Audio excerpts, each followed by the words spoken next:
Now, Dinar, you gave a very complete presentation on Indonesia. What were the key points you were trying to get across? Well, the main interest is to get our stakeholders to accept our project, including the offshore support services, which we need for the project, because we need to deliver the project in a timely manner and also cost efficient, whilst the challenges is one of the challenges is the offshore subsea services company is not widely available and even very limited in Indonesia.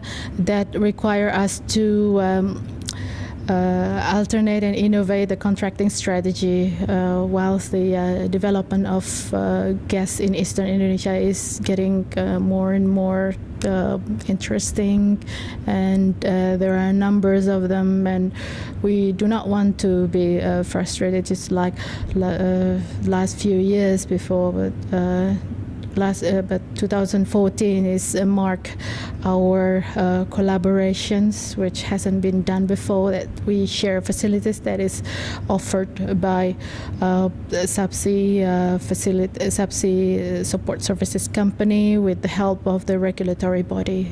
So there was tremendous optimism and enthusiasm with the new administration.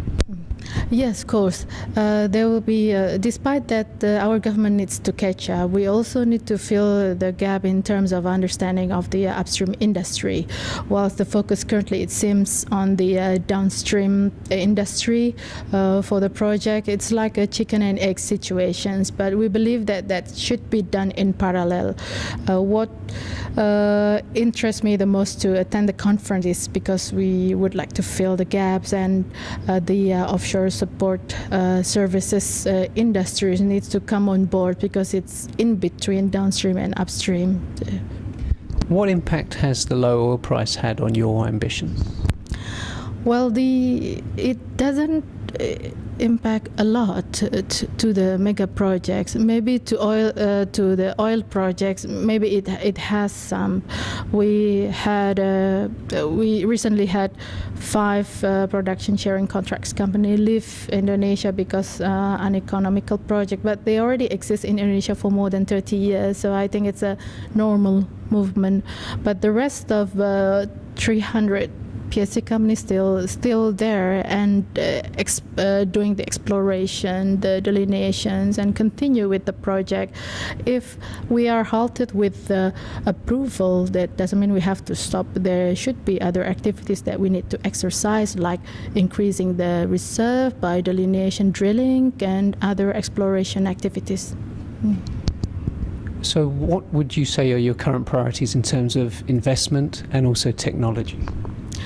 Well, investment has to happen, and technology advancement is unstoppable. It's a good time. It's always a good time to come to Indonesia from since last year onward. When we have a new optimism with the new government that they're willing to help.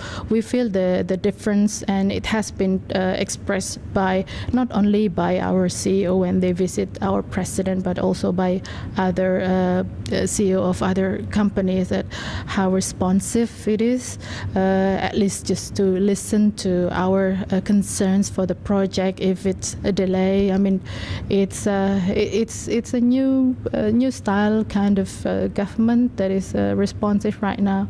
We know that we have challenges to overcome, such as corruption and everything. So that's why I'm here to build that confidence. I mean, I observe that the potential contractors tend to slip to that route because they have no confidence and knowledge on how to enter Indonesian market. So we believe that should be improved, and there is a lot to improve, and we would like to bridge that process. So what would the key 3 priorities be for improving that situation?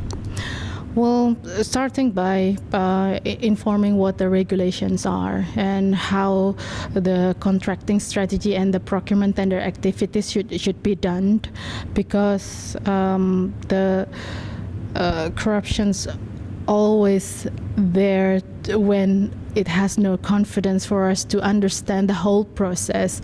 I mean, they always find the loops on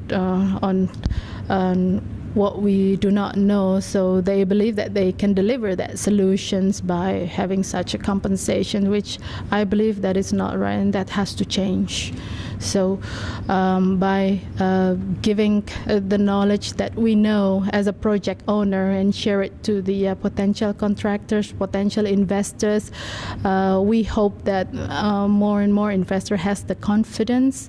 When the confidence is there, we hope we can fight the corruption and the complexity in terms of process of the licensing and permitting for investment in Indonesia. Okay. What are your impressions of this first Asia Subsea conference? It's a well-organized conference. I'm very surprised. I've been through the conferences since 2011, and I think this is the most organized one of the most organized in Asia. I usually see this kind of style of conferences in London because, but now I can find it here in Singapore.